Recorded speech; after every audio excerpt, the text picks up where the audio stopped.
इहादे वर्तमान जियो recharge plan के नेकरी आसला गोटे बहुत बड़ अपडेट। सस्ता और जबरदस्त है जियो रही 200 रु भी कम टंकिया प्लान काना रही अपडेट। आज वीडियो रे पूरा इनफॉरमेशन जानमा वीडियो के लास्ट तक देखुन। जदि आम चैनल नुआ छन वीडियो के गोटे लाइक करी चैनल के भी सब्सक्राइब कर दऊँ। मार्केट के इहादे गोटे नुआ और सस्ता प्लान छाड़ीचे रिलायंस जियो। ई प्लान रा मूल्य मात्र 198 टंका। जदि भी तार वैधता बहुत कम दिन किंतु इटा गोटे चमत्कार प्लान हबार के जाउछे। ई योजना रे अनेक सुविधा उपलब्ध रहुछि जेनटा अलगा प्लान मानकनु इटा पूरा भिन्न आए 200 टंका भितरे हेउतिबारु ई प्लान लोग मान को बहुत पसंद आसवा बोली कंपनी भी आशा रखिछि।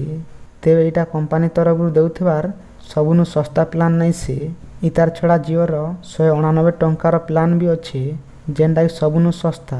जियो रो 198 प्लान विषय रे कहबार के गले इटा 14 दिन वैधता संगे आसुची। ई प्लान रे अनलिमिटेड कॉलिंग दिन को 2 GB डाटा प्रदान करा जाउछि।